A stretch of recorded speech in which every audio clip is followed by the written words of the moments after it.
So, hello everyone, this is Rose Price, and today I have the privilege of sharing with you a video with a very special friend of mine, and I consider family. Bryce Andrew Roberts was commissioned in the Navy at the Fort Worth, Virginia base, and this happened about maybe a week and a half ago. And so I have filmed the ceremony. I'm not I don't have all of it, but I filmed most of it. And I just thought it would be nice for his family to have this and for him to have this. As a wonderful wife, Jackie, and their 3 children, they hosted us during this time. And I'd have to tell you that Andrea Poling and Marty Poling and I really enjoyed this service. So I know you will too, so stay tuned if you've never seen a commission.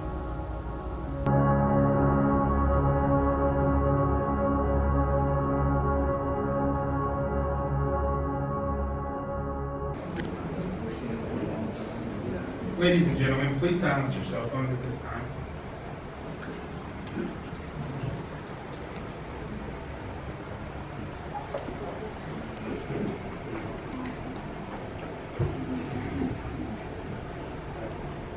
Good evening, ladies and gentlemen.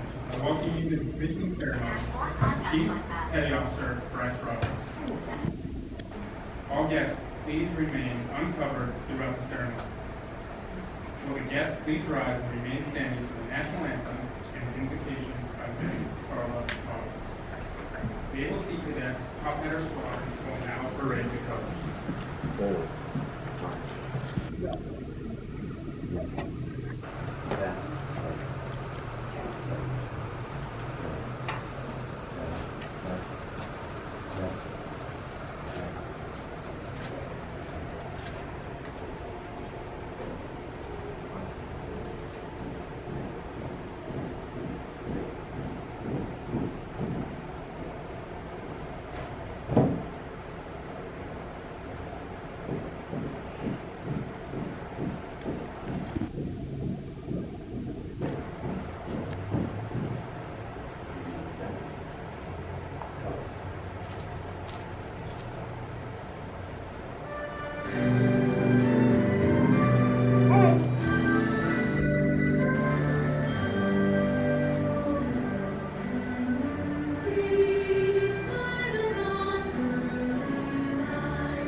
Mrs. Carla Roberts will now deliver the invocation.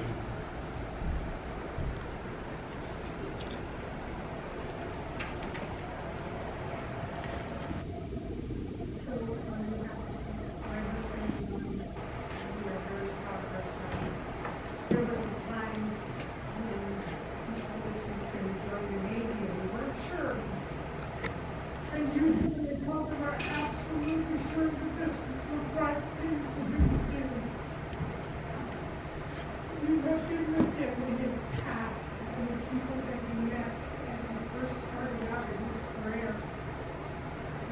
in the present, when you live so many people in America, just in his rock, his mates, and just everything.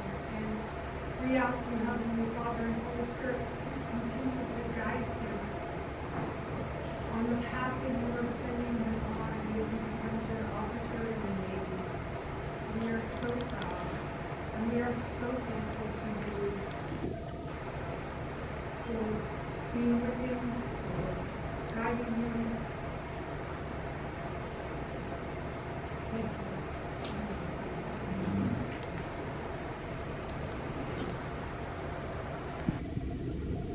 Thank you, Ms. Barbara Roberts. Ladies and gentlemen, please be seated.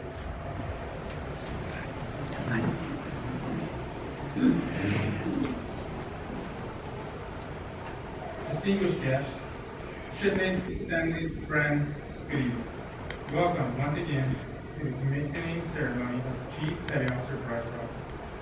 I am Chief Petty Officer Jeff Barrett, your Master of Ceremonies. I would like to extend a special welcome to Chief Petty Officer Bryce Roberts' wife, Jacqueline, children Braden, Caden, Piers, and McKenna, and parents Chad and Carla. The commissioning ceremony you witness today is a reflection of a rich heritage of our naval tradition. Today we gather to witness a transition from the enlisted ranks to the officer ranks. The commissioning of the Chief Petty Officer Roberts to Chief Warrant Officer Roberts, a warrant officer community as old as navies themselves. In the distant past, warfare was conducted by autocracy whose livelihood depended on the income from agricultural lands given to them by the king in exchange for their obligation to provide armed fighting men, was called. Actual fights at sea were rare in the late Middle Ages, but if ships were needed, they were drafted into military service from traders and merchants. The ships would be commissioned and a captain would be placed in command. The land-bound, part-time soldiers knew nothing of piloting, ship handling, or navigation. The ship's master, his principal officers, and the sailors or swabbers were necessary for the success of the operation. As commoners who were employed for their specific skills, these expert seamen were issued royal warrants which were bound them to serve the king in their special capabilities. On December 13, 1775, Congress agreed to construct 13 frigates. The 7 original warrant designators, boatsmen, gunner, carpenter, mastermates, chaplains, surgeon, and pursers, were established to provide technical expertise to the force. On December 23, 1775, John Brenneman was issued the first warrant as a boatsman on the Bryce Andrew Roberts. Today, as the commissioned officers, warrant officers possess the authority and are qualified by extensive experience and knowledge to direct the most difficult and exacting operations within a given occupational specialty. Although intended primarily as technical specialties, CWOs may serve as division officers, sergeant or officers of going through.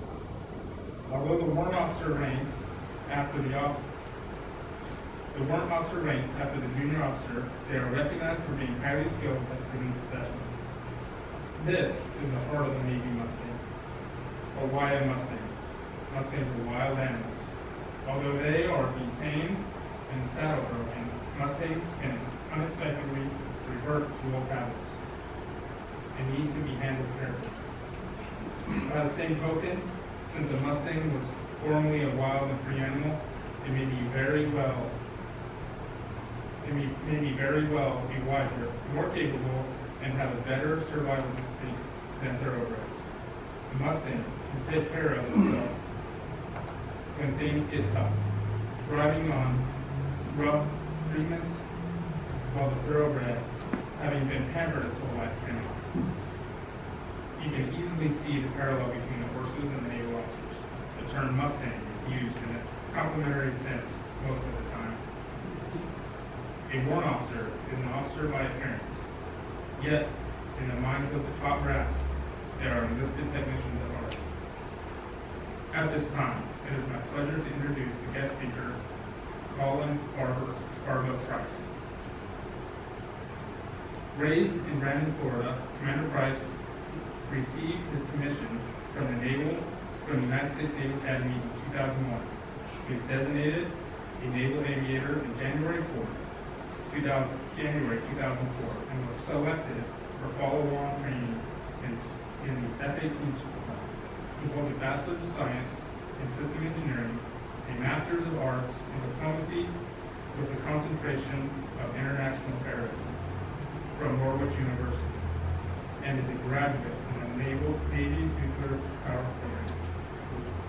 Commander Price's operational tours include as a junior officer in Castro's VFA 137, based in Lemoore, California. Dad being gone a lot, and as he goes on to his next assignment, he's being gone a lot, and at times that's frustrating, hard to understand.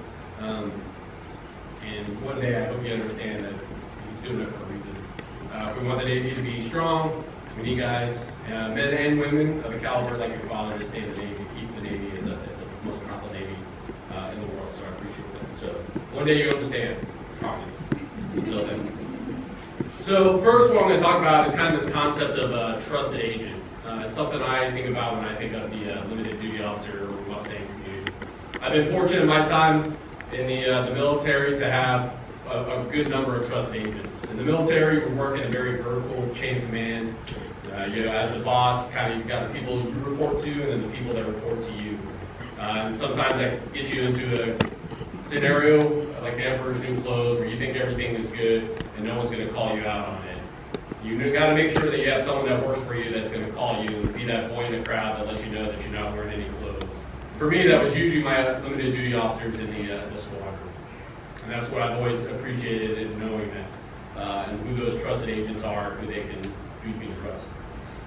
With that though, and we'll get back to the concept of trusted agent, and why that's important as Bryce goes on to his next assignment.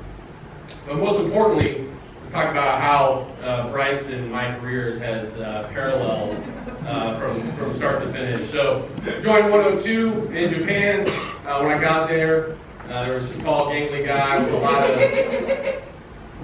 Nightmare Before Christmas tattoos. Wonder who that guy was. But I quickly realized that he was a very capable jet mechanic, and it was someone, hey, if he was going to trust, hook into my jet, I knew I was going to get a good answer, and could feel safe flying that aircraft that day.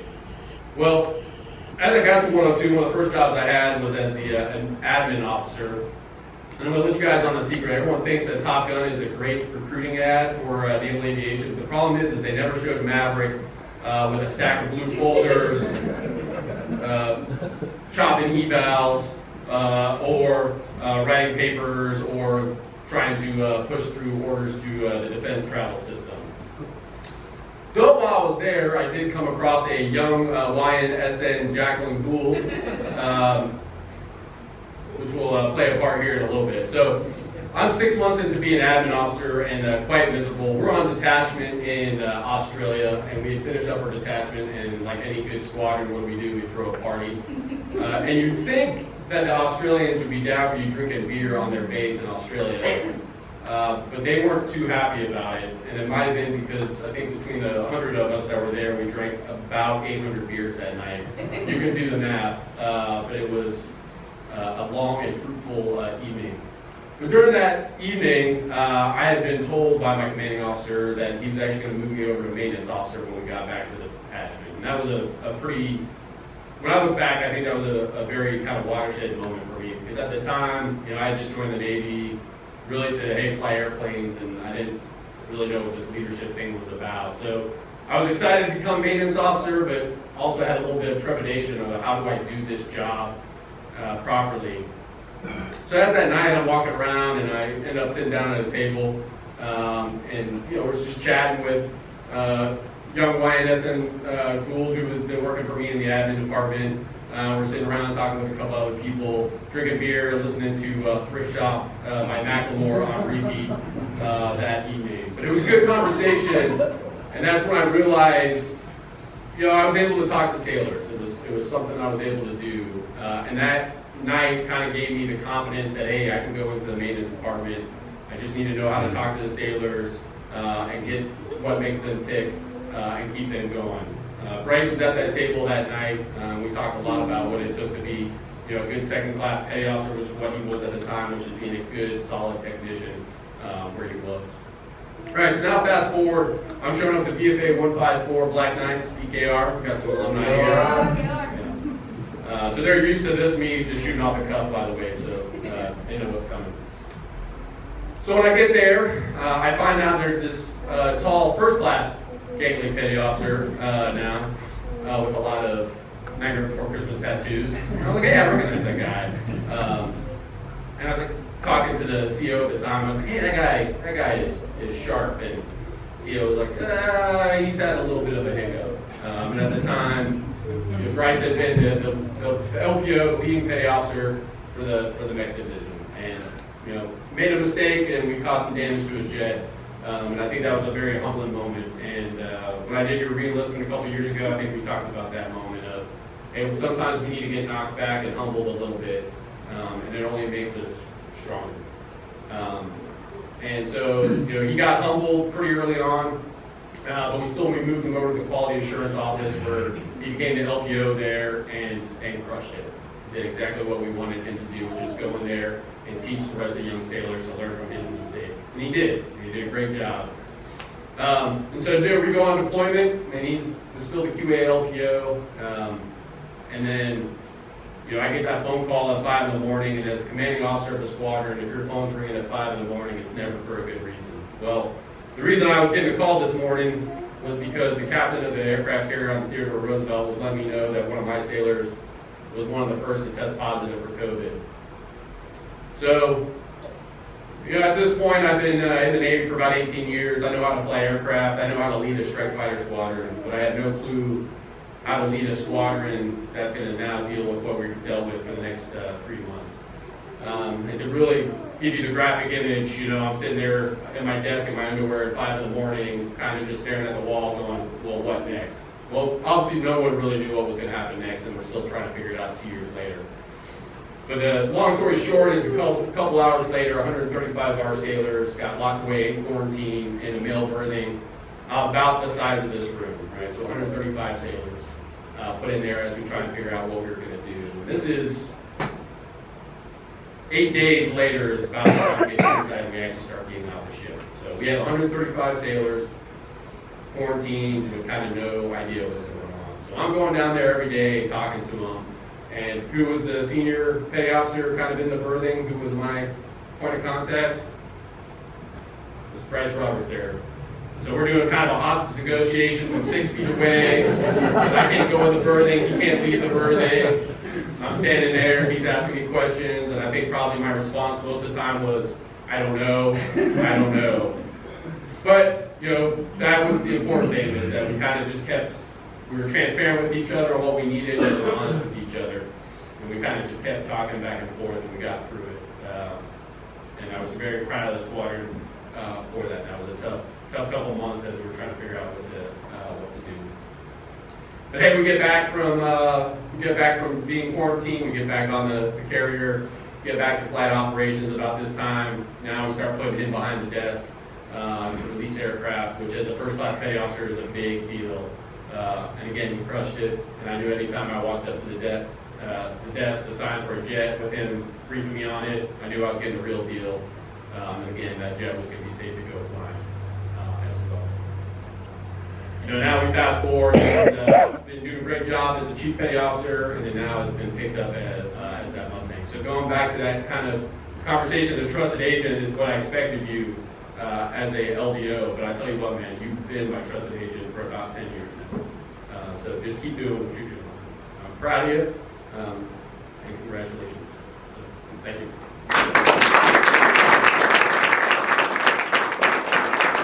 Chief Petty Officer Roberts, front and center.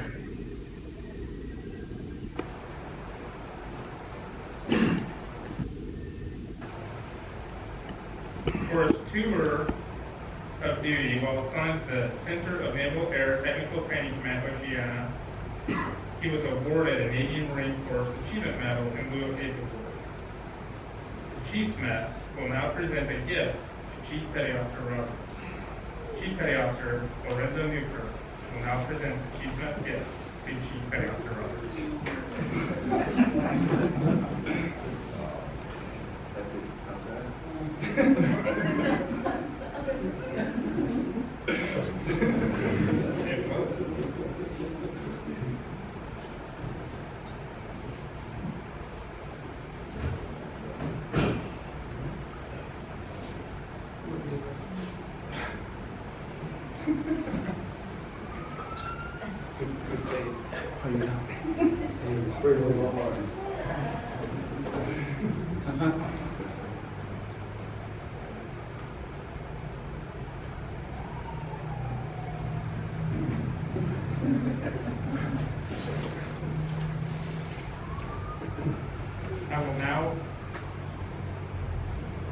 I will now read the CPO and CWO transition decree.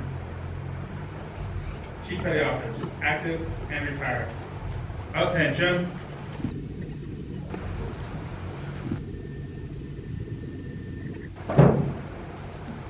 Cover.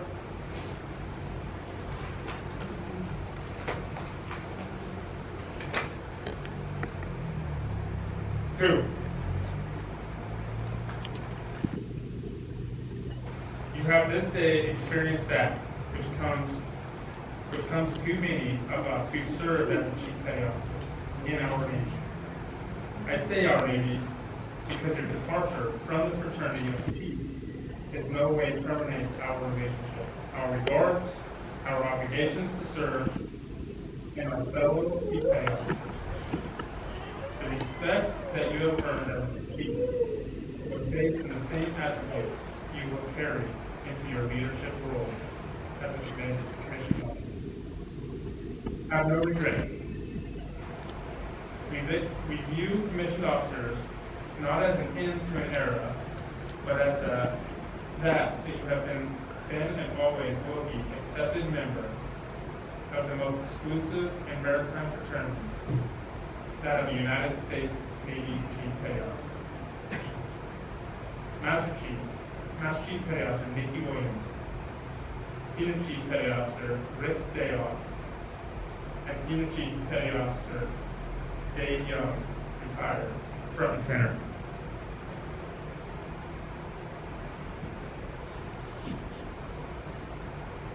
Master Chief Petty Officer Nikki Williams, please remove Chief Petty Officer Roberts' cover.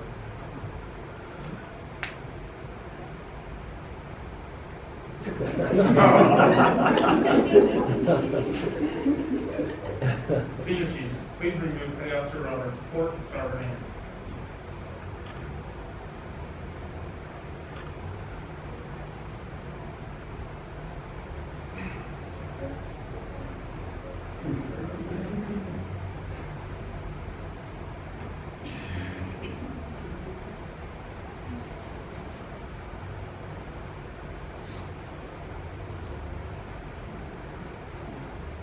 Commander Anthony Barber, please step forward. All other guests, please rise. Military personnel, attention to order. I'm just going to make a couple quick comments real quick, if that's okay. Chief Roberts, first, thank you for allowing me to do this today. I'll let this, I can say it now, but the year he was selected, I sat on his board in Millington. I wasn't his guy, but I'll tell you, warrant officer selection board is extremely competitive. Roberts family, I can tell you that top 20% to 15 gets selected for this opportunity. We have well over 800 applications every year for warrant officer and for LDO. So if you're something to be selected as a chief warrant officer, is significant for him. It's a great achievement for the family. And for the kids, your dad's gonna be able to get you a lot more stuff. Okay.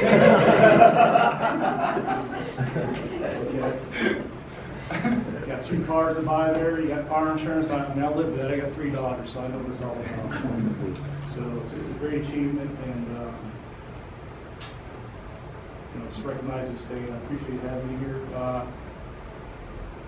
This is all the part for our guests that traveled here. Thank you for coming, everybody. You guys all look like your dad. You got the common looks, right? All right, so we're going to do the oath now, and the oath is a little bit different for officers. So when he gets officially commissioned, it is an office, similar to like being in Congress, so it's an oath of office that will be taken today. And when you officially, first, okay. So we'll sign all your stuff then. Now this one. Okay. You're going to have the civilians stand up, Chief Barrett? Okay. Yes, please. Okay, all right. All right, raise your hand.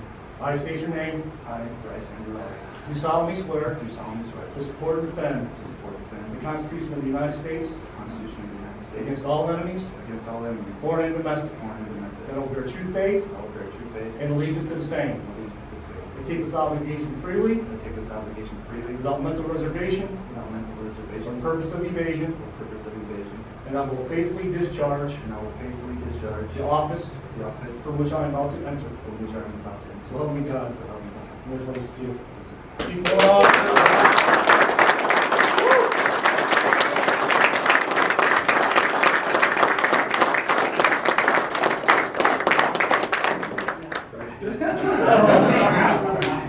Speech.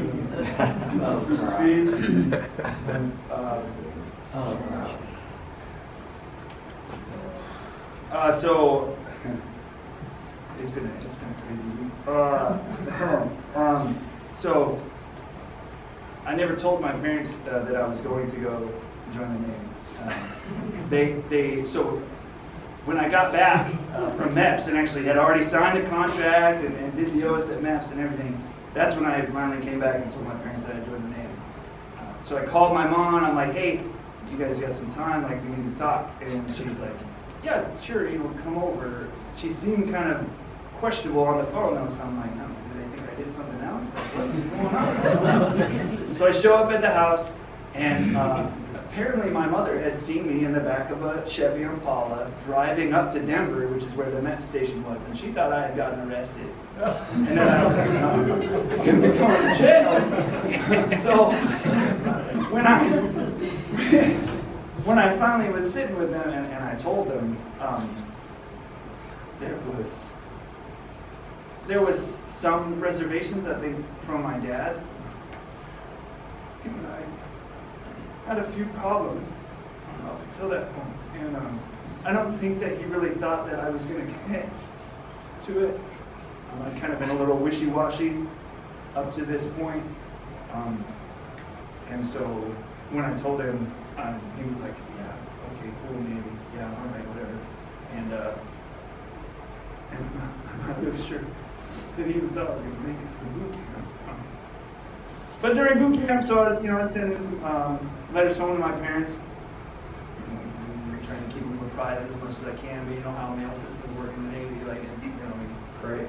It's, for lack of better words, it kind of sucks sometimes. But I would get, letters back from both my parents, and it was, kept me going and whatnot. And when I finally was able to contact my parents and tell them that, I was going to graduate on this day, and I'd like for them to be there, I think really finally set in with my dad that I had accomplished what I said that I was going to do, that I was going to join the Navy and be a Navy sailor. So fast forward from there. The first time I came home from leave, I told my parents not to tell my grandfather and my grandmother that I wanted to surprise them. I want to do like, the movies, when a sailor comes home and they're dressed blue, and they knock on the door and somebody opens the door and they're like, oh my God! That was kind of what I wanted to do. So I had my parents drop me off around the corner from my grandparents' house, and I walked up there in my dress blue. And the first thing I remember my grandfather saying, unfortunately, you can't be here today, is as he opened the door, he goes, "You shitbag! You weren't supposed to be here." And I was like, "Surprise!" So, and my family has supported me through a lot of things. When my first deployment, my grandfather passed away while I was out in Japan, and I was not able to make it home. And my family, and not just this family, but all of the Navy family, is what got me through that.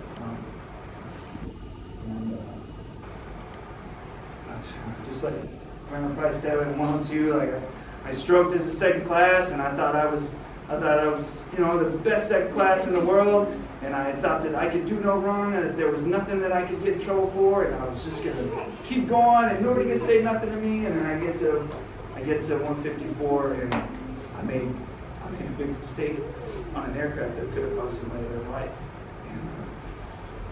and it humbled me 100%. So probably the best word that you could put to that was just that it humbled me. And so I basically started back from the bottom as a first class and had to work my way back and get the trust back from all the officers that I worked with and from all the sailors that I worked with too, because all the junior sailors that were in the next shop basically looked at me like, he doesn't know what he's doing. And the two people that are in this room that really helped me push me forward and keep me on track was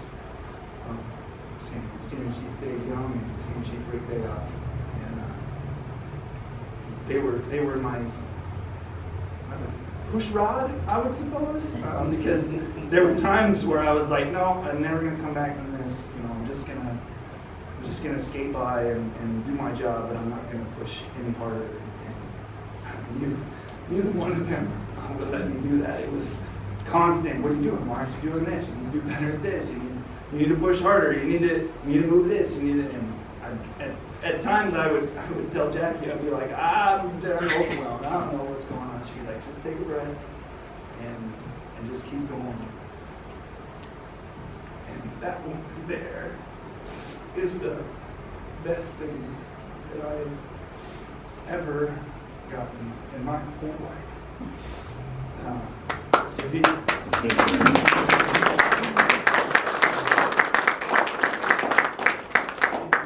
don't know me that much, that's my third wife. And, I had to go over a few speed bumps to get there, and I definitely found the diamond that I was looking for. And that one, we got 3 beautiful children, and I had my beautiful son Braden with my ex-wife Sam, and he's awesome. And I wouldn't be able to do what I've been doing in the Navy without any of the guidance from my family and my extended family of the Navy. And the Chief's Mess, checking into CNIU and picking up Chief was probably the second hardest thing that I've gone through, because I had absolutely no idea who anybody was, and they're all just yelling at me.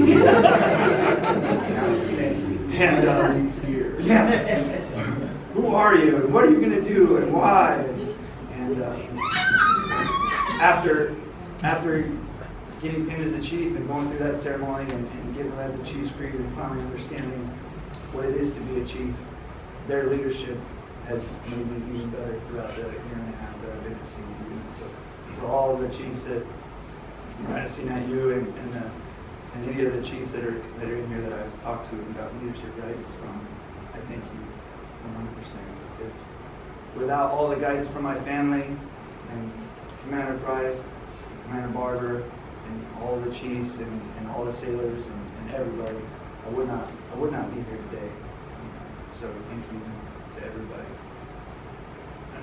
I'm done.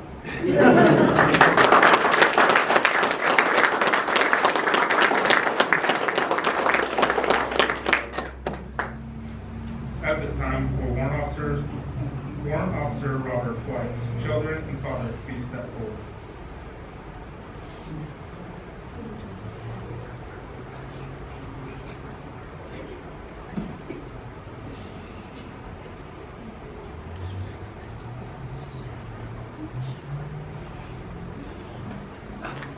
Warrant Officer Roberts' wife and children will now pin on his color devices, and his father will place his color.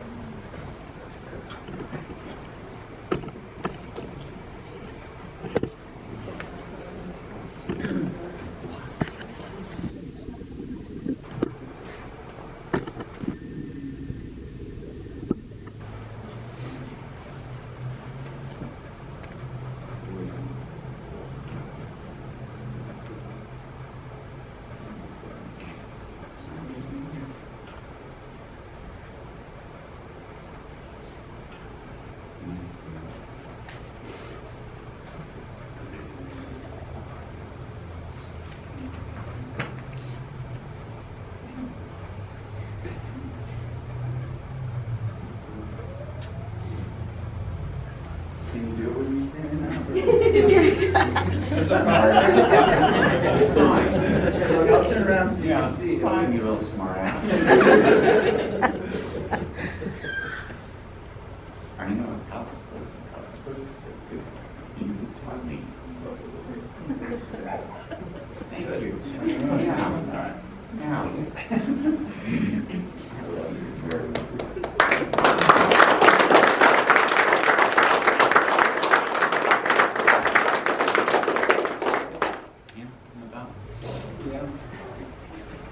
Or I need to go sit down so we can Thank you. Ladies and gentlemen, I present you the newest Chief Warrant Officer in the United States Navy, Chief Warrant Officer Bryce Roberts.